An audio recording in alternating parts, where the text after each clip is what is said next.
A very easy problem from series of real number. तो এখানে দেখো সিরিজ বলছে the series 1 plus x by 2 plus x square by 5 plus x cube by 10 to infinity is চারটা option দেওয়া আছে। তো আমরা যদি এই সিরিজটাকে একটু সিমেট্রিক ফর্মে আনার চেষ্টা করি, ধরো ফার্স্ট টার্ম এই টার্মটাকে আমরা বাদ দিয়ে দিলাম। আমরা জানি একটা সিরিজ থেকে যদি ফাইনাইট নাম্বার অফ টার্মস বাদ দিই তো সেই জন্য কি হবে না, কনভার্জেন্স বা ডাইভারজেন্সের উপরে কোনো ইফেক্ট পড়বে না। ক্লিয়ার?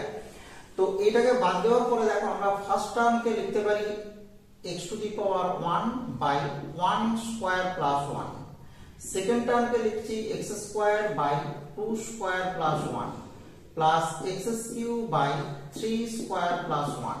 তো এইভাবে যদি চলে যাই আমরা এই সিরিজের nth term x to the power n by আমরা পেয়ে যাব কি n square plus 1। তো এখান থেকে দেখো an plus 1 আমরা ফাইন্ড আউট করব, x to the power n plus 1 by n plus 1 whole square plus 1। তো এবার D'Alembert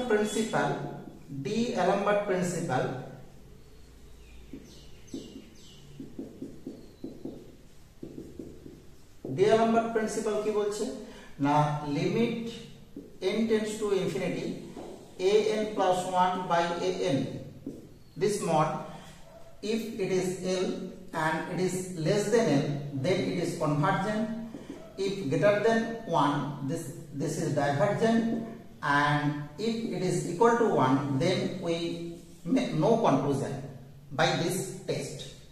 তো আমরা দেখছি এই প্রবলেমের ক্ষেত্রে কি হবে, an plus 1 by an, this means x to the power n plus 1 by by n plus 1 whole square plus 1 into this is n square plus 1 by x to the power n।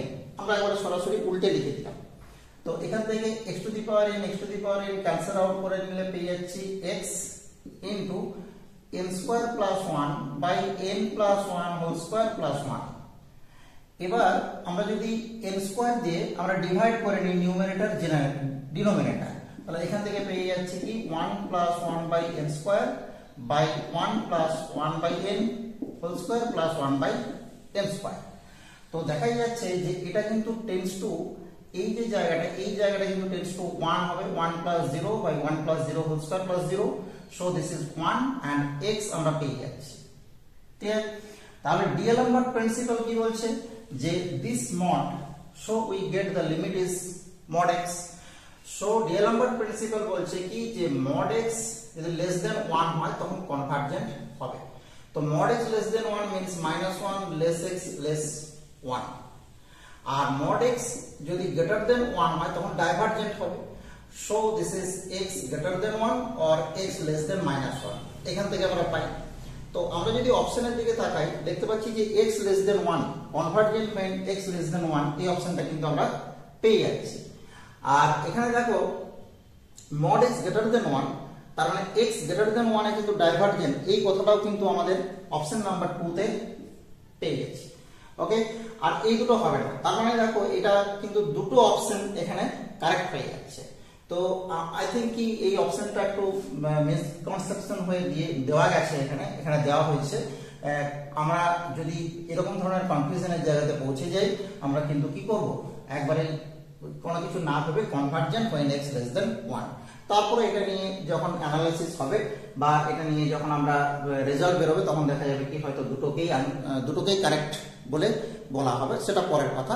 কিন্তু আমরা কি করব, convergent when x less than 1, very simple problem from series of real number। Okay, thank you for watching।